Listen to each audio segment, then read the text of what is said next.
തിരുവനന്തപുരം സ്വദേശിയായ ശ്രീ രാഹുൽ കാർത്തിക് കഴിഞ്ഞ ഒരു പതിറ്റാണ്ടിൽ കൂടുതലായി അദ്ദേഹത്തിൻ്റെ അന്വേഷണത്തിലൂടെ ശരയോഗയുടെ പല അർത്ഥതലങ്ങളിലൂടെ സഞ്ചരിക്കുകയും അതിൻ്റെ ഫലമായി സമൂഹത്തിൻ്റെ ഉന്നമനത്തിനായി വ്യത്യസ്ത തലങ്ങളിൽ വ്യക്തിമുദ്ര പതിപ്പിച്ചിട്ടുമുണ്ട്. അദ്ദേഹം ഓട്ടിസം രംഗത്ത് സ്വന്തമായി വികസിപ്പിച്ച ഹെർബൽ ഓയിൽ ഫോർമുലേഷൻ്റെ പേറ്റന്റ് ഹോൾഡറും കൂടെയാണ്. ശ്രീ എം ദേവരാജൻ തൻ്റെ 18-ാം വയസ്സ് മുതൽ യോഗവിദ്യകൾ അഭ്യസിക്കുകയും അത് സമൂഹത്തിൻ്റെ ഉന്നമനത്തിനായി നിസ്വാർത്ഥം പ്രവർത്തിക്കുകയും ചെയ്യുന്ന ഒരു വ്യക്തിത്വത്തിനുടമയാണ്. പ്രാണായാമത്തെ അടിസ്ഥാനമാക്കി തുരിയം എന്ന രചനയിലൂടെ മലയാളികളുടെ ആത്മീയ ബോധത്തിലേക്ക് വെളിച്ചം വീശാൻ അദ്ദേഹത്തിന് സാധിച്ചിട്ടുണ്ട്. ഒരു റിട്ടയർഡ് അധ്യാപകനായ അദ്ദേഹം പാലക്കാട് സ്വദേശിയാണ്. എനിക്ക് വീണ്ടും ശരയോഗയായിട്ട് ബന്ധപ്പെട്ട ചില ചോദ്യങ്ങൾ തന്നെയാണ്. എത്രത്തോളം വെളിപ്പെടുത്താൻ പറ്റും എന്ന് എനിക്കറിയില്ല. സാറ് നമ്മൾ പല ഭാഗത്തു നിന്ന് അറിഞ്ഞത് വെച്ചിട്ടുള്ള ഇതാണ്. അപ്പോൾ നമുക്ക് നമ്മളുടെ പഞ്ചഭൂതങ്ങളാണല്ലോ നമ്മുടെ ശ്വാസത്തിലും വർക്ക് ചെയ്യുന്നത്. അതിൻ്റെ ഒരു വർക്കിങ് ഓരോ ശരത്തിൻ്റെ അതെങ്ങനെ തിരിച്ചറിയാം? ഏത് പഞ്ചഭൂതമാണ് ഇപ്പോൾ നമ്മളുടെ ശ്വാസത്തിൽ വർക്ക് ചെയ്യുന്നത് തിരിച്ചറിയാനുള്ള വിദ്യകൾ, ഇതിൽ രഹസ്യമായിട്ടുള്ള വിദ്യകളുണ്ടെന്ന് അറിയാം. അത് അങ്ങനെ തിരിച്ചറിയുക എങ്ങനെ? ഇനി അങ്ങനെ തിരിച്ചറിഞ്ഞാൽ അതിൻ്റെ ബാലൻസിങ് ഏത് പ്രാണായാമത്തിലൂടെ നേടാം? അത് നല്ലൊരു ചോദ്യമാണ് സാർ. അതിനെക്കുറിച്ച് വളരെ സുവ്യക്തമായ ഒരു വിവരണം തന്നെ ശരയോഗയിലുണ്ട്, ശരയോഗ വിധാനത്തിലുണ്ട്. അതായത് ഈ പറയുന്ന പഞ്ചഭൂതങ്ങളെന്ന് പറയുമ്പോൾ നമ്മുടെ 3 തത്വങ്ങളിലായിട്ട് 96 പ്രകാശങ്ങൾ, നമ്മൾ പൊതുവിൽ 96 തത്വം എന്ന് പറയാറുണ്ട്.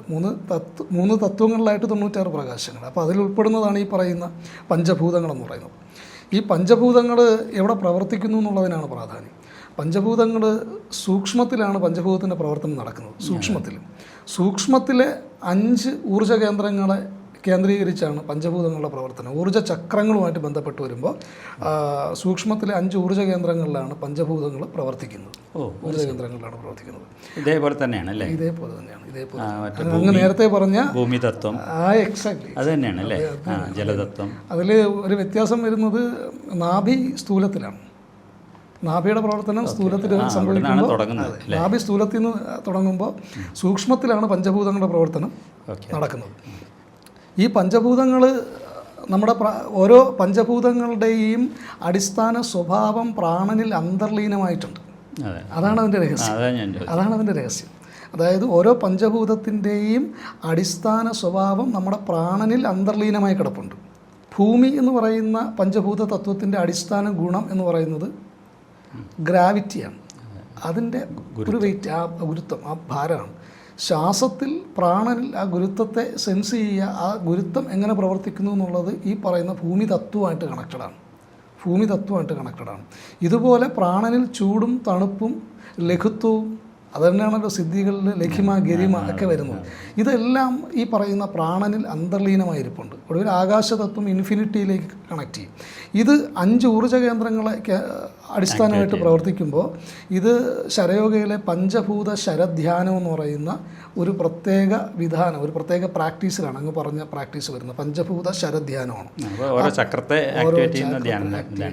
ഓരോ ചക്രത്തിലും പഞ്ചഭൂതത്തെ ആക്ടിവേറ്റ് ചെയ്യും. അതിൻ്റെ പഞ്ചഭൂതങ്ങളുടെ ബാലൻസിങ് നടത്തും. ഓരോ ചക്രത്തിലും നടത്തും. ഈ പഞ്ചഭൂതങ്ങളുടെ ബാലൻസിങ് നടത്തി കഴിയുമ്പം ഇനി രണ്ടാമതൊന്നും കൂടി ഈ 5 ചക്രങ്ങളെ ബേസ് ചെയ്ത്, ഈ പഞ്ചഭൂതങ്ങളെ ബേസ് ചെയ്ത് തന്നെയാണ് പഞ്ചപക്ഷിയും പ്രവർത്തിക്കുന്നത്. പഞ്ചപക്ഷിയുടെ രഹസ്യം അതിനകത്ത് തന്നെയാണ് ഇരിക്കുന്നത്. പഞ്ചാക്ഷരിയുടെ രഹസ്യം അതിനകത്താണ് ഇരിക്കുന്നത്.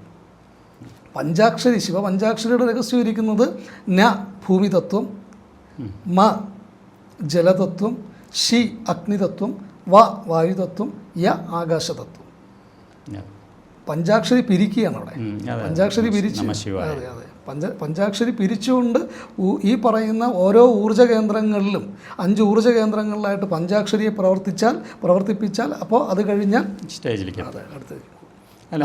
ഞാൻ ചോദിച്ചത്, നമ്മളുടെ ഈ ശരം നോക്കിയിട്ട് ഒരു സാധാരണക്കാരനും നമ്മളുടെ അതാണ്, അത് വെളിപ്പെടുത്താൻ പറ്റുമോ എന്ന് എനിക്കറിയില്ല. അതാ ചോദിച്ചത്. നമ്മളുടെ ഒരു സാധാരണക്കാരന് ആ ശരം നോക്കിയിട്ട് ഇപ്പോൾ നമ്മളിൽ ഏത് പഞ്ചഭൂതമാണ് വർക്ക് ചെയ്യുന്നത്, അല്ലെങ്കിൽ ഏതാണ് ഇംബാലൻസ് ആയി അത് മനസ്സിലാക്കാനും അതിനെ തിരുത്താനുള്ള ആ രഹസ്യങ്ങൾ പറയാൻ പറ്റുമെന്നുള്ളത്? തീർച്ചയായും അത് നമ്മുടെ 96 തത്വത്തിലേക്ക് വരുമ്പോൾ ത്രിദോഷങ്ങൾ, വാതപിത്ത കഫം, പഞ്ചഭൂതങ്ങളുടെ അനുപാതത്തിൽ വ്യതിയാനം ഉണ്ടാകുമ്പോൾ ത്രിദോഷങ്ങളിൽ ത്രിദോഷങ്ങളുടെ ബാലൻസിങ് മാറും. അഗ്നിതത്വം അധികരിച്ചാൽ പിത്തം അധികരിക്കും, ജലതത്വം അധികരിച്ചാൽ കഫം അധികരിക്കും അല്ലേ. അപ്പോൾ ഈ പറഞ്ഞതൊരു വായുതത്വം അധികരിക്കുന്ന സമയത്ത് വാതദോഷം ഉണ്ടാവും. അപ്പോൾ ഈ പറയുന്ന ഓരോന്നും ഈ പറയുന്ന തലത്തിൽ നമ്മുടെ പഞ്ചഭൂതങ്ങളുടെ അനുപാതമാണ് ത്രിദോഷങ്ങളുടെ ബാലൻസിങ്ങിനെ സ്വാധീനിക്കുന്നത്. അതൊന്ന്. രണ്ട്, നമ്മൾ പലപ്പോഴും അങ്ങ് ചോദിച്ച ചോദ്യം വളരെ പ്രസക്തമാണ്. കാരണം ശരനൂൽ ശാസ്ത്രം എന്ന് പറയുമ്പോൾ പലരുടെയും ധാരണ നമ്മുടെ ഇടത് നാസാദ്വാരവും വലത് നാസാദ്വാരവും, ഈ നാസാദ്വാരങ്ങളിലൂടെ കടന്നു വരുന്ന ശ്വാസം നോക്കിയിട്ട് നമ്മുടെ പ്രാണൻ ഏത് നാടി നിൽക്കുന്നത് കണ്ടെത്താൻ കഴിയുമെന്നാണ് എല്ലാവരുടെയും ധാരണ. അത് സ്ഥൂലശരമാണ്. അതിനപ്പുറത്തേക്ക് സൂക്ഷ്മശരമുണ്ട്. ഇതിനെ രണ്ടിനെയും അതാണ് ചോദിച്ചത്. അപ്പൊ ഈ ശരം പോകുന്നത് നോക്കിയിട്ട് ഒരിക്കലും പറയാൻ പറ്റില്ല. അല്ല, ശരത്തിന്റെ ഇത് അതിലൊരു രഹസ്യം ഉണ്ടല്ലോ, അത് വെളിപ്പെടുത്താൻ നമുക്ക് തിരിച്ചറിയാൻ പറ്റുമോ എന്നുള്ളത്. തിരിച്ചറിയാൻ സ്ഥൂലശരവും സൂക്ഷ്മശരവും കാരണശരവും ഉണ്ട്. ത്രികാലങ്ങളാണ്. 3 കാലങ്ങളിലും പ്രാണൻ പ്രവർത്തിക്കുന്നുണ്ട്. ഈ 3 കാലങ്ങളിലും പ്രാണൻ്റെ പ്രവർത്തനം അറിയുന്നത് കൊണ്ടാണ് ഈ വിദ്യയെ ത്രികാല വിദ്യ എന്ന് പറയുന്നത്. ഈ സ്വപ്രാണനെ ത്രികാലങ്ങളിലും അറിയാൻ കഴിയുന്നവനാണ് ത്രികാലജ്ഞാനി. അവനാണ് ത്രികാലജ്ഞാനി. അപ്പം നമുക്ക് കേവലം മൂക്കിക്കൂടെ വരുന്ന ശ്വാസത്തിനെ വെച്ചുകൊണ്ട് നമുക്ക് ശരനൂല് പഠിക്കാം, ശരഗതി അറിയാമെന്ന് പറയുന്നത് ശരിയല്ല. കാരണം ഇപ്പോൾ എനിക്കിപ്പോൾ നാസൽ പോളിപ്പ് എന്ന് പറയുന്നൊരു രോഗാവസ്ഥയുണ്ട്. മൂക്കിൽ ദശ വളരുക, മറ്റേ മൂക്ക് അടഞ്ഞിരിക്കുമല്ലോ. ആ മൂക്ക് അടഞ്ഞിരിക്കും, മറ്റേ മൂക്കിൽ കൂടെ ശ്വാസം പോകുന്നുള്ളൂ. അതിൻ്റെ അർത്ഥം എൻ്റെ ഇടശരം ആക്റ്റീവായി എന്നുള്ളതല്ല. അപ്പോൾ സ്ഥൂലവും സൂക്ഷ്മവും കാരണവും, അതിൽ സ്ഥൂലശരത്തെ അറിയാനുള്ളൊരു മാധ്യമം മാത്രമാണ് നാസാദ്വാരം. അത് കഴിഞ്ഞാൽ സൂക്ഷ്മവും കാരണവും അറിയണമെങ്കിൽ നമ്മൾ പ്രാണബോധത്തിൽ നിൽക്കണം. ആ പ്രാണബോധത്തിൽ ഈ പറയുന്ന ശരോഗ വിധാനപ്രകാരം നമ്മളുള്ള പ്രാക്ടീസുകൾ ചെയ്യുമ്പോൾ മാത്രമേ, അതിൽ പഞ്ചഭൂതങ്ങളെ കണക്ട് ചെയ്യണം, പ്രാണൻ്റെ ഓൺ ആക്സിസിലുള്ള ചലനം അറിയണം. അതിനാണ് നേരത്തെ പറഞ്ഞ നമ്മൾ അമൃതകല വിഷകലയൊക്കെ പറഞ്ഞത്. ഈ 3 ഡയമെൻഷനെയും നമ്മൾ ഒരുമിച്ച് കൊണ്ടുപോകുമ്പോൾ ഇറ്റ് വിൽ വർക്ക്. നമുക്ക് ഈ പറയുന്ന പ്രാണനെ നമുക്ക് സ്വപ്രാണനെ സ്വയം അറിഞ്ഞ് ചലിപ്പിച്ചാൽ ശിവസ്ഥാനം കരസ്ഥമാകും. അവനാണ് യോഗി. ഞാൻ കുറച്ചും കൂടി പ്രാക്ടിക്കലായിട്ട് ചോദിച്ചു എന്നേ ഉള്ളൂ.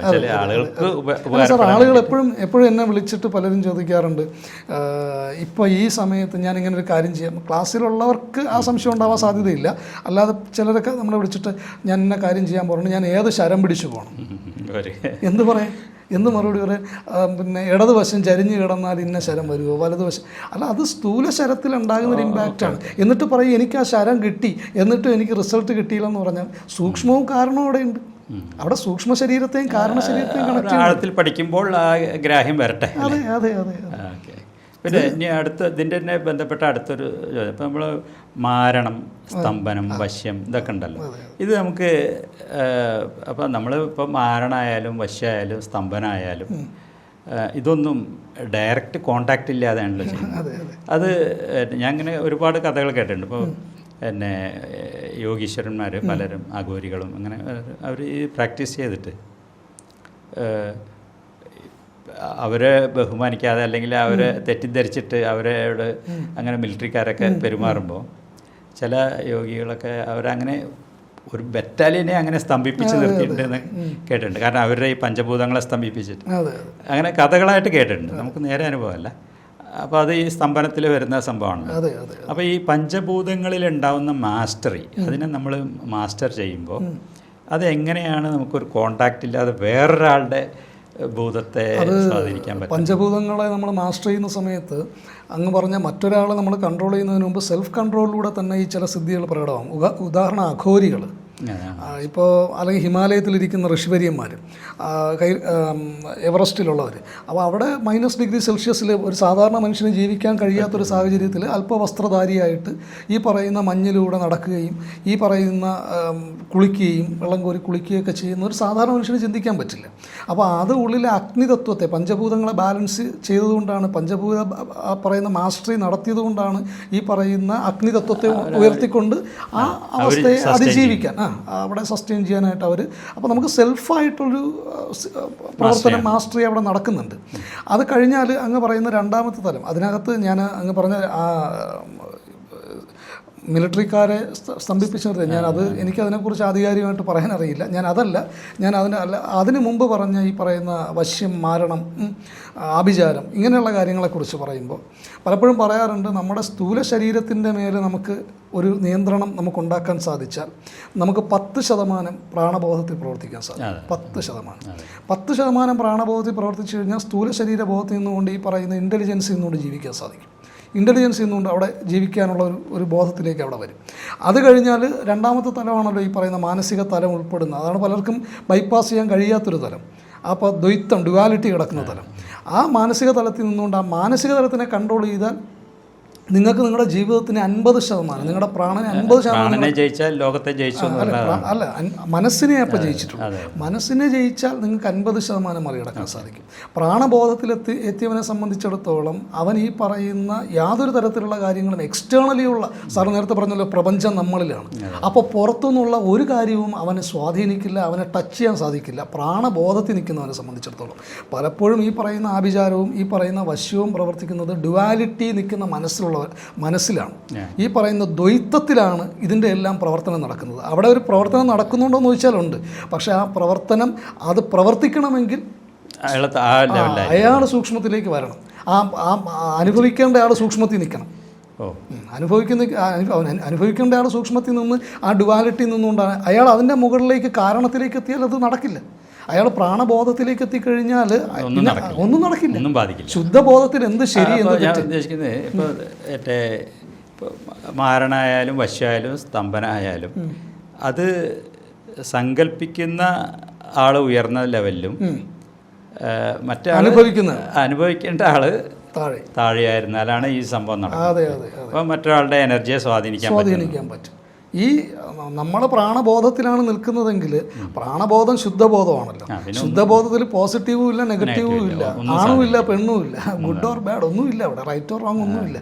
അതിന് പിന്നെ എന്ത് ആഭിചാരം? അതിന് ആഭിചാരവും അനുഗ്രഹവും ഒരുപോലെ അവിടെ ഒന്നും അയാൾക്കില്ല. അപ്പോൾ ആ പ്രാണബോധത്തിലേക്ക് എത്തുക എന്നുള്ളതാണ് ശരിക്കും ശരയോഗയുടെ സിദ്ധാന്തം എന്ന് പറയുന്നത്. അപ്പോൾ പലപ്പോഴും നമ്മളെ കൺഫ്യൂസ് ചെയ്യുന്നതും ഈ ആൾക്കാർ പലപ്പോഴും പുറത്തേക്ക് അലഞ്ഞ് ചോദ്യങ്ങൾക്ക് ഉത്തരവില്ലാതെ ഓടിക്കൊണ്ടിരിക്കുന്നവരെ സംബന്ധിച്ചിടത്തോളം മാനസിക തലത്തിൽ അവർ ഉയർന്നുകൊണ്ടിരിക്കുന്ന ചോദ്യങ്ങൾ, ഈ പറയുന്ന റൈറ്റ് ഓർ റോങ് അല്ലെങ്കിൽ പോസിറ്റീവ് ഓർ നെഗറ്റീവ്, ശരിയോ തെറ്റോ എന്നുള്ള ആ ഡ്യുവാലിറ്റിയാണ് അവരെ പലപ്പോഴും ഒരു വ്യക്തമായ ഉത്തരത്തിലേക്ക് എത്തിക്കാത്തത്.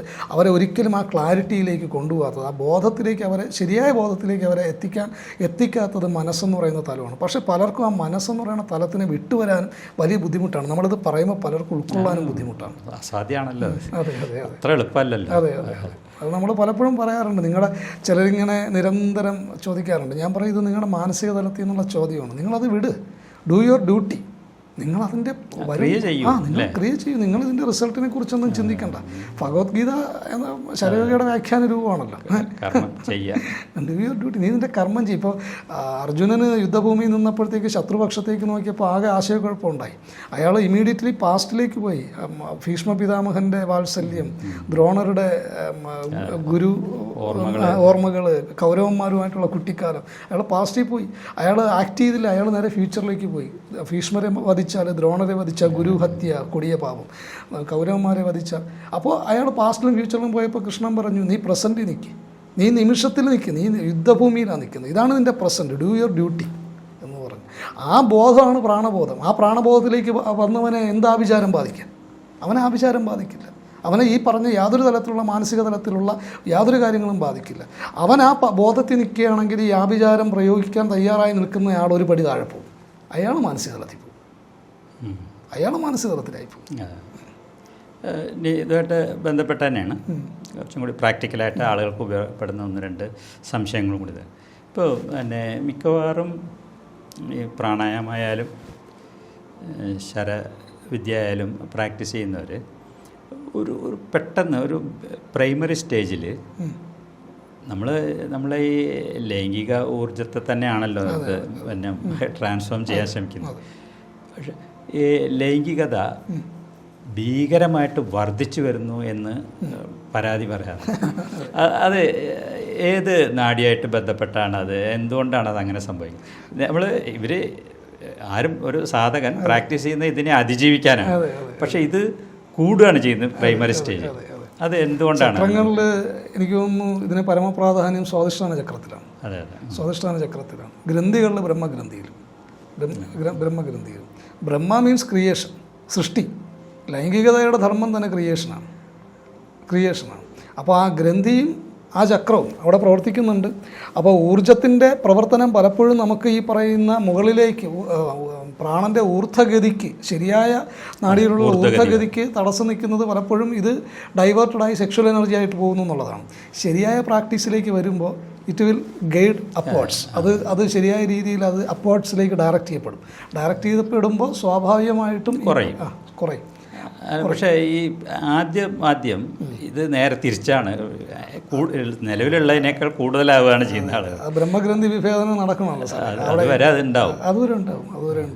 നമ്മൾ ബൈബിളിലൊരു വാചകമുണ്ട്, മുട്ടുവിൻ തുറക്കപ്പെടും. അത് നമുക്ക് വേണമെങ്കിൽ അവസരങ്ങൾക്ക് വേണ്ടി പറയാം. പക്ഷേ ഗ്രന്ഥികളെ സംബന്ധിച്ചിടത്തോളം അവിടെയും മുട്ടലാണ്.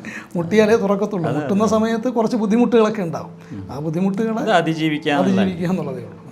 അത് സാധനയിൽ തുടരുമ്പോൾ മാത്രമേ അത് ഗ്രന്ഥിഭേദനം നടന്ന് ഊർജത്തിൻ്റെ ഊർധ്വരേതനാവുള്ളൂ. പ്രാണശക്തി ഏത് പ്രാക്ടീസിലൂടെ ആയാലും നമ്മുടെ പ്രാണൻ്റെ ശക്തി വർദ്ധിക്കുമ്പോൾ ആദ്യം പ്രകടമാകുന്നത് സെക്ഷൽ എനർജിയിലാണ്. സെക്ഷൽ എനർജിയിലാണ് ആദ്യം പ്രകടമാകുന്നത്. അപ്പോൾ ഒരു പ്രാക്ടീസിലേക്ക് പോകുമ്പോൾ ആ ഒരു എനർജി അപ്പാവുകയാണെങ്കിൽ, വളരുകയാണെങ്കിൽ വിചാരിച്ചോ പ്രാണോർജം വർദ്ധിക്കുകയാണ്. ആ വർദ്ധിക്കുന്ന പ്രാണോർജത്തിനെ ചാനലൈസ് ചെയ്ത് കൊടുക്കുക മാത്രമാണ് ശരയോഗയെ പിന്നെ ചെയ്യുന്നത്. അതാണ് വിദ്യ. അതാണ് വിദ്യ. അതുപോലെ തന്നെ ഇപ്പോൾ രണ്ട് മേഖലയിൽ ഇപ്പോൾ ഒരുപാട് ആളുകൾ നമുക്ക് മക്കളില്ല, ഈ ഇമ്പോർട്ടൻസി എന്ന് പറയുന്ന സാധനം, ആ മക്കളില്ലാത്ത ദുഃഖം, സന്താനങ്ങളില്ലാത്തതിൻ്റെ ഒരു വിഷമം ഒരുപാട് ആളുകൾ, എന്നിട്ട് ഒരുപാട് മരുന്നുകളും ലക്ഷക്കണക്കിന് രൂപ ചികിത്സയ്ക്കായിട്ട് നടത്തുന്നു. എൻ്റെ ഒരു ബോധ്യത്തിൻ്റെ അടിസ്ഥാനത്തിൽ പറയുകയാണെങ്കിൽ ശരനൂലിൽ ശരിക്ക് എന്താണോ ആ തടസ്സം അത് നീക്കാനുള്ള വിദ്യകൾ കൂടി ഉണ്ടാവുമെന്നാണ് വിചാരിക്കുന്നത്. അപ്പോൾ അത് ഒരുപാട് പേർക്ക് പ്രതീക്ഷയുള്ള ഒരു സാധനമാണ്. സാർ അതൊന്ന് എക്സ്പ്ലെയിൻ ചെയ്താൽ. ശരയോഗയിൽ ഒരു കുഞ്ഞ് ജനിക്കുമ്പോൾ, ഒരു ജീവൻ സൃഷ്ടിക്കപ്പെടുമ്പോൾ അവിടെ സ്വാധീനിക്കുന്ന നിർണായക ഘടകങ്ങളിലൊന്ന് മാതാവിൻ്റെയും പിതാവിൻ്റെയും ശരമാണ്. ഈ പറയുന്ന സംഭോഗ സമയത്ത് അണ്ഡബീജങ്ങളുടെ സംയോജനം നടക്കുന്ന സമയത്ത് പിതാവിൻ്റെ ബീജത്തിൽ അന്തർലീനമായിരിക്കുന്ന ദശവായുക്കളിൽ ഒന്നാമത്തെ വായുവായ പ്രാണനാണ് അവിടെ ഇൻഡിപെൻഡൻ്റായിട്ട് പ്രവർത്തിക്കാൻ തുടങ്ങുന്നത്. ഇൻഡിപെൻഡൻ്റായിട്ട് അതിൻ്റെ പ്രവർത്തനം അവിടെ ആരംഭിക്കുകയാണ്. അത് ഈ പറയുന്ന ദശവായുക്കളെ വിഘടിപ്പിക്കാൻ മറ്റൊരു പ്രവർത്തനത്തിലും സാധ്യമല്ല. അതിന് അണ്ഡബീജ സംയോജനത്തിലൂടെ മാത്രമേ സാധിക്കുകയുള്ളൂ. അപ്പോൾ അവിടെ ഒരു ജീവൻ ഉളവാകുന്നതിന് അടിസ്ഥാനം എന്ന് പറയുന്നത് മാതാവിൻ്റെയും പിതാവിൻ്റെയും ശരമാണ്. ഒരു കുഞ്ഞിൻ്റെ ലിംഗം നിർണ്ണയിക്കുന്നത് ശരം തന്നെയാണ്. ആ നമ്മുടെ ശരത്തിന് നമ്മൾ പറയാറുണ്ട്, നമ്മൾ ശരഗതി മാറ്റി എന്ന് പറയാറുണ്ട്. നമ്മൾ എത്ര ശരഗതി മാറ്റാൻ ശ്രമിച്ചാലും നമ്മുടെ പ്രാണൻ്റെ അടിസ്ഥാന സ്വഭാവമുണ്ട്. ഈ പ്രാണൻ്റെ അടിസ്ഥാന സ്വഭാവം വന്നിരിക്കുന്നതും ഈ പറയുന്ന മാതാപിതാക്കളുടെ ശരത്തിൽ നിന്നാണ്. അതാണ് DNA. നമ്മൾ DNA ആൻസസ്റ്റർ ക്വാളിറ്റീസ്, പൈതൃകം എന്നൊക്കെ നമ്മൾ പറയുന്ന സാധനം അവിടെ കിടപ്പുണ്ട്. ആ വാസനാബലം അവിടെ കിടപ്പുണ്ട്. അതവിടെ കിടപ്പുണ്ട്. അപ്പോൾ ഒരു സന്താനം എന്ന് പറയുന്നത്, ഒരു സൃഷ്ടി എന്ന് പറയുന്നത് നടക്കണമെങ്കിൽ അവിടെ ഒന്ന് രണ്ട് കാര്യങ്ങൾ ഈ പറയുന്ന ശരയോഗപ്രകാരം അവിടെ പ്രാണൻ്റെ തലത്തിൽ ചില പ്രവർത്തനങ്ങൾ അവിടെ നടക്കണം. അവിടെ ഈ പറയുന്ന ദശവായുക്കളിൽ ഒന്നാമത്തെ വായുവായ പ്രാണന് സ്വതന്ത്രമായി പ്രവർത്തിക്കാൻ കഴിയുന്ന രീതിയിലുള്ളൊരു അവസ്ഥ സംജാതമാകണം. അപ്പം മാത്രമേ ഒരു സൃഷ്ടി അവിടെ നടക്കത്തുള്ളൂ. ഇത് ശരയോഗയുടെ കൺസെപ്റ്റാണ് ഞാൻ പറയുന്നത്, ശരയോഗയുടെ കൺസെപ്റ്റ്. അതാണ് അതിൻ്റെ ഉത്തരം. അല്ല, അപ്പോൾ ആ പ്രതീക്ഷ ഉണ്ടല്ലോ ശരിക്കും. ശരം പ്രാക്ടീസ് ചെയ്താൽ തീർച്ചയായും ഇപ്പോൾ മക്കളില്ലാത്തവർക്ക് ഒരു സന്താനം ഉണ്ടാവാനുള്ള സാധ്യത തെളിഞ്ഞു വരുമല്ലോ. തീർച്ചയായിട്ടും ശരയോഗ ഒരു ചികിത്സാ രീതിയല്ല. ഞാൻ പറഞ്ഞതാണ്, ശരയോഗ ഒരു ചികിത്സാ രീതിയല്ല. ഇപ്പോൾ തീർച്ചയായിട്ടും കുഞ്ഞുങ്ങളില്ലാത്തവരെ സംബന്ധിച്ചിടത്തോളം നമുക്ക് ശരയോഗ പ്രാക്ടീസ് ചെയ്തുകൊണ്ട് അവർക്ക് കുഞ്ഞുണ്ടാകും എന്ന് ഇതൊരു ചികിത്സാ രീതിക്ക് ബദലായിട്ട് നമുക്കൊരിക്കലും അവകാശവാദം ഉന്നയിക്കാൻ പറ്റില്ല. പക്ഷേ ശരയോഗ എപ്പോഴും നമ്മൾ കടന്നു പോകുന്ന സാഹചര്യങ്ങളെ നമുക്ക് അനുകൂലമാക്കി തരും. നമ്മൾ എപ്പോഴും സിസ്റ്റം ക്ലിയർ ആകുമ്പോൾ അതെ നമ്മളെപ്പോഴും എല്ലാ പ്രാക്ടീസിലും പോകുമ്പോൾ നമ്മൾ ആഗ്രഹിക്കുന്നത് നമ്മൾ നിൽക്കുന്ന കംഫർട്ടബിൾ സോണിൽ തുടരാനാണ് ആഗ്രഹിക്കുന്നത്. അപ്പം ഞാനൊരു കംഫർട്ടബിൾ സോണിലാണ്, ഞാൻ അവിടെ ഇരിക്കാനാണ് എനിക്ക് എപ്പോഴും ആഗ്രഹം. അങ്ങയുടെ കംഫർട്ടബിൾ സോണിൽ ഇരിക്കാൻ ആഗ്രഹിക്കുന്ന ഒരു വ്യക്തിയാണ്. എല്ലാ പ്രാക്ടീസുകളും അവിടെ ഇരുത്താൻ പഠിപ്പിക്കുന്നതാണ്. ശരയോഗ നിങ്ങൾ ശരയോഗ നിങ്ങൾ എവിടെ നിന്നാലും, നിങ്ങൾ എവിടെ പോയി പെട്ടാലും, നിങ്ങൾ എവിടെ നിന്നാലും അത് നിങ്ങളുടെ കംഫർട്ടബിൾ സോണായി മാറണം.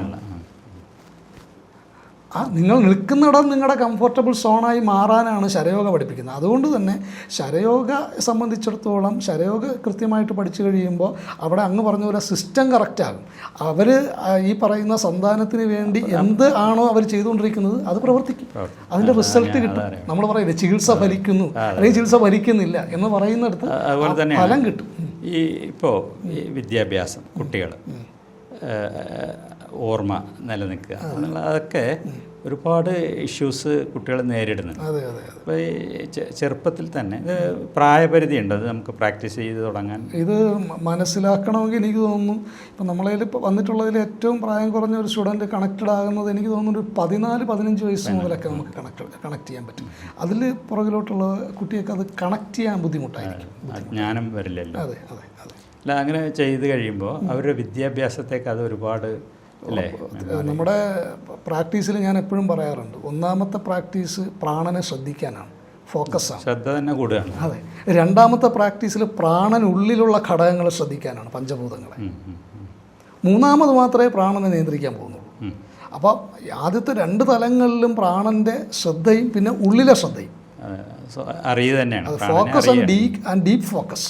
ഇത് രണ്ടും നടക്കുകയാണ്. സ്വാഭാവികമായിട്ടും നമ്മുടെ ഈ പറയുന്ന ജാഗ്രത എന്ന് പറയുന്ന അവസ്ഥ വർദ്ധിക്കും. ഒരു കുട്ടിക്ക് ആവശ്യം അതല്ലേ, എല്ലാവർക്കും ആവശ്യമുണ്ട്. ഈ പറയുന്ന നമ്മുടെ ഇൻ്റലിജൻസിൽ നമുക്ക് നിൽക്കാൻ പറ്റും. നമ്മൾ ഈ പറയുന്ന പലപ്പോഴും വൈകാരിക തലങ്ങളിലേക്ക് പോകില്ല, ബോധത്തിൽ നമുക്ക് ജീവിക്കാനുള്ള ശ്രദ്ധയോടുകൂടി അവിടെയാണ് ഈ പറയുന്ന മെമ്മറി എല്ലാം അവിടെ വർക്ക് ചെയ്യുന്നത്, അവിടെ തന്നെയാണ്. ആ ഒരു തലത്തിൽ പ്രവർത്തിക്കാൻ, ആ ഫോക്കസ് വർദ്ധിപ്പിക്കാൻ തീർച്ചയായിട്ടും പ്രാക്ടീസ് സഹായിക്കും. നമ്മൾ ഒരുപാട് പിന്നെ ബുദ്ധിമുട്ടുന്ന കുട്ടികളൊക്കെ ഉണ്ട്. അപ്പോൾ അവരൊക്കെ ശരിക്കും പറഞ്ഞാൽ നമ്മളുടെ ഈ പൈതൃകം, ഈ വിദ്യകൾ ഇതൊക്കെ ശരിക്കും പ്രാക്ടീസ് ചെയ്യാന്ന് പറഞ്ഞാൽ പൈസ ചിലവില്ല, വലിയ പൈസ ചിലവില്ല, സൈഡ് എഫക്റ്റ് ഇല്ല, ജീവിതത്തിൽ തന്നെ വിജയമാണല്ലോ. അപ്പോൾ ചെറുപ്പത്തിൽ തന്നെ നമ്മൾ ഈ ഇങ്ങനെയുള്ള കാര്യങ്ങളോട് ആഭിമുഖ്യം കുട്ടികളിൽ ഉണ്ടാക്കി കഴിഞ്ഞാൽ അവരുടെ ജീവിതം തന്നെ മാറും. നമ്മൾ കേരളത്തിൻ്റെ ഒരു കൾച്ചർ എന്താ വെച്ചാൽ പാരമ്പര്യത്തെ നിഷേധിക്കുക എന്നുള്ളതാണ്. അപ്പോൾ അങ്ങനത്തെ ഒരു സംസ്കാരത്തിലേക്ക് നമ്മൾ മലയാളി മാറിയിട്ടുണ്ട്. തള്ളിപ്പറയുക, അച്ഛനും അമ്മയും തള്ളിപ്പറയലാണ്. ശരി നോക്കൂ, നമ്മളെ ഭാരതീയ വിജ്ഞാനം എന്ന് പറഞ്ഞാൽ നൂറ്റാണ്ടുകളായിട്ടുള്ള ഇവിടെ ജീവിച്ചു പോയവരുണ്ടാക്കിയ അറിവാണ്. അതിന് ഒറ്റയടിക്ക് അങ്ങോട്ട് തള്ളി പറഞ്ഞിട്ട് ഞാൻ മാത്രമാണ്. അതിന് ഇപ്പം വിദേശീയരെല്ലാം ഭാരതീയ തത്വങ്ങളെ പിന്തുടർന്നുകൊണ്ടിരിക്കുക. അല്ല, ഏതൊരു രാജ്യവും ഏതൊരു സമൂഹവും നമ്മളുടെ വേരുകളെ മുറിച്ച് കളഞ്ഞിട്ട് വളരാൻ ശ്രമിച്ചാൽ അത് ഉണങ്ങിപ്പോവുള്ളൂ. ഇതൊരു സാമൂഹ്യ വിജ്ഞാനമാണല്ലോ. ഇതിനോട് പുച്ഛം പുലർത്തുന്ന ഒരു രാജ്യവും രക്ഷപ്പെട്ടിട്ടില്ല. അവനവൻ്റെ പാരമ്പര്യത്തോട് അതിൽ നിന്ന് ഊർജ്ജം ഉൾക്കൊള്ളുകയും അതിനെ വളർത്തി മുകളിലേക്ക് വികസിപ്പിക്കുകയും ചെയ്യാതെ ഒരു സമൂഹത്തിന് മുന്നോട്ട് പോകാൻ പറ്റില്ല. ഭാരതത്തിൻ്റെ തന്നെ പ്രത്യേകത ജ്ഞാനത്വത്തിൽ ഏകത്വം എന്നുള്ളതാണല്ലോ, യൂണിറ്റി ഇൻ ഡൈവേഴ്സിറ്റി. അപ്പോൾ ആ വ്യത്യസ്തമായ ആശയങ്ങളെയും സംസ്കാരങ്ങളെയും പ്രാക്ടീസുകളെയും നമ്മൾ ഉൾക്കൊണ്ട് ഒരുപോലെ എല്ലാം നമ്മൾ ഈ പറയുന്ന ഒരു വളരെ വ്യത്യസ്ത, ഇപ്പോൾ കൗളാചാരം, താന്ത്രികത ഞാൻ പറയുകയാണ്, കൗളാചാരം, അതിൽ തന്നെ വാമാചാരം അല്ലെങ്കിൽ ദക്ഷിണം, അതിനകത്ത് സമയാചാരം, ദിവ്യാചാരം, ഇതെല്ലാം വ്യത്യസ്തമായ ബ്രാഹ്മണിക്കൽ പ്രാക്ടീസുകളുണ്ട്, അതല്ലാത്ത പ്രാക്ടീസുകളുണ്ട്. എല്ലാം അവസാനം ചെന്ന് കയറുന്നത് ഒരിടത്ത് തന്നെയാണ്. എല്ലാത്തിൻ്റെയും ഫൈനൽ ഡെസ്റ്റിനേഷൻ ആ ഒറ്റ ബോധത്തിലേക്ക് എത്തിക്കുന്നതാണ്. അതാണ് നമ്മുടെ യൂണിറ്റി ഇൻ ഡൈവേഴ്സിറ്റി എന്ന് പറയുന്നത്. അപ്പോൾ അത് ഇപ്പം കൈമോശം വന്നിട്ടുണ്ട്. ഇപ്പോൾ അത് പറഞ്ഞാൽ ആർക്കും മനസ്സിലാവില്ല, തമ്മിത്തല്ലാണ്. ഇതെല്ലാം ഒന്നിലേക്കുള്ള വഴിയാണെന്നുള്ള ബോധം പോലും നഷ്ടപ്പെട്ടു. എൻ്റെ രീതി മാത്രമാണ് ശരി എന്ന് ഇവിടെയും ഇവിടെ വന്നു പോയ ഒരു വലിയ അപജയം അതാണ്. ഇത് മാത്രമാണ് ആത്മീയതയുടെ മാർഗമെന്ന് പറഞ്ഞു. ഈ മാർഗങ്ങൾ മുഴുവൻ തമ്മിലടിക്കുക. അതെ അതെ. പക്ഷേ പുതിയ സമൂഹം ഇതിനെ മൊത്തം തള്ളിക്കളയും. സ്വാഭാവികമാണല്ലോ, ഈ തമ്മിലടി കാണുമ്പോൾ ഇതിനകത്തൊന്നുമില്ലാന്ന് ചിന്തിക്കുന്നത് സ്വാഭാവികം. വെച്ചാൽ ഈ കോടിക്കണക്കിന് സ്വഭാവമുള്ള മനുഷ്യന്മാർക്ക് എല്ലാവർക്കും ഒരേ വഴിയല്ലല്ലോ, അതുകൊണ്ടാണ് വ്യത്യസ്ത മാർഗങ്ങൾ ഉണ്ടായിട്ടുള്ളത്. ഞാൻ പറയാറുണ്ട്, ശരയോഗ പഠിക്കണമെന്നില്ല പ്രാണബോധത്തിലെത്താൻ. ശരയോഗ ഒരു വഴി മാത്രമാണ്, ഒരു വഴി മാത്രമാണ്. അപ്പോൾ ശരയോഗ പഠിക്കണമെന്നോ അല്ലെങ്കിൽ ശരയോഗയുടെ യമനിയമം ഫോളോ ചെയ്താൽ മാത്രമേ നീ പ്രാണബോധത്തിൽ എത്തൂ എന്ന് കരുതുന്നതാണ് ഏറ്റവും വലിയ അല്പത്തരം. അവനവൻ്റെ വിദ്യ ഏതാണോ അത് കണ്ടെത്തുക. നമുക്കൊരു നിയോഗം ഉണ്ടാവില്ല. നമ്മളിപ്പോൾ നമ്മളുടെ മാർഗം എൻ്റെ പ്രകൃതത്തിന്, എൻ്റെ വാസനാബലത്തിനും അനുസരിച്ച് ഒരു മാർഗമായിരിക്കും എനിക്ക് സൂട്ടാവുക. തീർച്ചയായും. അതാണ് ഞാൻ പറഞ്ഞത്, പ്രാണനൊരു അടിസ്ഥാന സ്വഭാവം. ആ അടിസ്ഥാന സ്വഭാവത്തിലെ പ്രാണൻ പ്രവർത്തിക്കുന്നു. അല്ലാതെ മറ്റൊന്നിലേക്ക് പ്രാണനെ പ്രവർത്തിപ്പിക്കാൻ ശ്രമിച്ചാലും അതിൻ്റെ റിസൾട്ട് കിട്ടത്തില്ല. അപ്പോൾ തീർച്ചയായിട്ടും അത് അങ്ങനെ തന്നെയാണ്. അതുപോലെ അവനവൻ്റെ വിദ്യ അത് ശരി, അവനവന് ഫലിക്കുന്ന വിദ്യ കണ്ടെത്താൻ ഈ ജന്മത്തിൽ അവനവന് കഴിഞ്ഞാൽ അത് തന്നെ വലിയൊരു സ്റ്റാർട്ടിംഗ് ആണ്. അത് സ്വാമി വിവേകാനന്ദൻ പറഞ്ഞിട്ടുണ്ട്, നീ ഒരു ആശയത്തെ പിന്തുടരുകയും ആ ആശയം നിൻ്റെ ഓരോ പരമാണുവിലേക്കും നിനക്ക് സ്വാംശീകരിക്കാൻ കഴിയുകയും ചെയ്താൽ ആ ആശയത്തെ കൊണ്ട് നിനക്ക് ജീവിതത്തിൽ ലക്ഷ്യപ്രാപ്തിയിലേക്ക് എത്താൻ പറ്റുമെന്ന് പറഞ്ഞിട്ടുണ്ട്. അതൊരു ആശയത്തെ തന്നെ, എന്താശയമെന്ന് പോലും സ്വാമി പറഞ്ഞിട്ടില്ല. ഏതാശയം നമുക്ക് പറ്റുന്നത് ഏതാണ് നമ്മൾ തന്നെ. അപ്പോൾ ഇത്രയേ ഉള്ളൂ. ഭാരതം, ഈ ഭാരതീയ പൈതൃക വിജ്ഞാനം എന്നുള്ളത് സമഗ്രമാണ് അല്ലേ? അതിനെ പുച്ഛിക്കാതെ അതിൽ നമ്മൾ അഗാധമായി പഠിക്കുക. അങ്ങനെ പഠിക്കുമ്പോൾ നമുക്ക് പറ്റുന്ന വിദ്യ ഏതാണെന്നുള്ളതിൽ നമ്മൾ തീർച്ചയായിട്ടും എത്തിച്ചേരും. അങ്ങനെ എത്തിച്ചേരാൻ എല്ലാവർക്കും കഴിയുമാറാട്ടെ എന്ന് മാത്രമാണ് സാർ. അതുപോലെ തന്നെ നമുക്ക് ഇനിയിപ്പം തുര്യം പ്രസിദ്ധീകരിക്കപ്പെട്ടു. തുര്യം ഒരു വലിയ വിജയമായിട്ട് മാറി. വിജയം എന്ന് ഞാൻ ഉദ്ദേശിച്ചത് ഒരുപാട് പേർക്ക്, വിജ്ഞാന കുതികളായിട്ടുള്ള ഒരുപാട് പേർക്ക് തുര്യം ഒരു ഐ ഓപ്പണറാണ്, ഒരു വഴികാട്ടിയാണ്. ഞാൻ തുര്യം വായിച്ചു. തുര്യത്തിനെ കുറിച്ചുള്ള എൻ്റെ അഭിപ്രായം, തുര്യം വളരെ ലളിതവും അതോടൊപ്പം സുവ്യക്തവുമാണ്. പലപ്പോഴും ഈ പറയുന്ന ആത്മീയ മേഖലയിൽ വന്നിട്ടുള്ള ഗ്രന്ഥങ്ങൾക്കില്ലാത്ത ഒന്നുകിൽ ലളിതമാണെങ്കിൽ ഒന്നിൽ അത് വ്യക്തമല്ലായിരിക്കും. ഇനി അത് വ്യക്തമാക്കാൻ ശ്രമിച്ചാൽ അത്യന്തം സങ്കീർണമായിരിക്കും. ഇതാണ് പലപ്പോഴും കണ്ടിട്ടുള്ളത്. പക്ഷേ ലളിതവും അതേസമയം സുവ്യക്തവുമാണ്. ഏത് ഒരു തുടക്കക്കാരനും വായിച്ചാൽ മനസ്സിലാകും. ഇതിനെക്കുറിച്ച് കുറച്ച് മനസ്സിലാക്കിയവർ വായിച്ചാൽ അവർക്കും അത് നന്നായി കണക്ട് ചെയ്യും. അത് വളരെ ഒരു നല്ല ഒരു ശ്രമമായിരുന്നു തുര്യം എന്ന് പറയുന്നത്. അപ്പോൾ അങ്ങയിൽ നിന്ന് ഇനി ഒരുപാട് തുര്യം പോലുള്ള ഒരുപാട് അറിവുകൾ അങ്ങയിൽ നിന്ന് ഞങ്ങൾക്ക് വരാനുണ്ട്. അതിലൊരു ചെറിയ പ്രശ്നമുണ്ട് സാർ. അറിയോ, ഏതൊന്നിനെ അറിഞ്ഞാൽ എല്ലാം അറിഞ്ഞോന്ന് പറഞ്ഞ പോലെ നമുക്ക് ആ ഒരു സംഭവത്തെക്കുറിച്ച് ഇനി ഇതിനപ്പുറത്ത് നമുക്ക് എന്താണ് പറയാൻ കഴിയുക? അങ്ങനൊരു പ്രശ്നമുണ്ട്. പറയാൻ പറ്റാവുന്നതിൻ്റെ മാക്സിമം ഞാൻ അതിൽ സൂചിപ്പിച്ചു. ഇനിയിപ്പോൾ അടുത്തൊരു ശ്രമം എന്ന് പറഞ്ഞാൽ പ്രാണായാമത്തെക്കുറിച്ച് മാത്രം. പ്രാണായാമത്തിൻ്റെ വിവിധ ടെക്നിക്കുകളും അതിൻ്റെ സ്വാധീനം നമ്മുടെ ശരീരത്തിൽ എങ്ങനെ ഉണ്ടാക്കുന്നു അതിന് മാത്രം കേന്ദ്രീകരിച്ചിട്ട്, അതിപ്പോൾ ഇതിലത്തെ ഒരു ഭാഗം മാത്രം ഡീറ്റെയിൽ ചെയ്യുന്ന കുറച്ച് പുസ്തകത്തിൻ്റെ രചനയിലാണ് ഞാൻ. അത് മാത്രമാണ്. അത് പക്ഷേ ഈ പുസ്തകം പോലെ ഒരു വിസ്മയം ആവാൻ ഇതിലും വലിയ വിസ്മയമായിരിക്കും. നമ്മളെ നിയോഗം എന്ന് മാത്രം അത്ര ഉദ്ദേശിക്കുന്നുള്ളൂ. ഞങ്ങളുടെ സയൻസ് ഓഫ് ബ്രീത്തിൻ്റെയും ശരയോഗ കമ്മ്യൂണിറ്റിയുടെയും എല്ലാ പ്രാർത്ഥനകളും ആശംസകളും ഉണ്ട്. നന്ദി സാർ. ശരി സാർ, ഓക്കെ.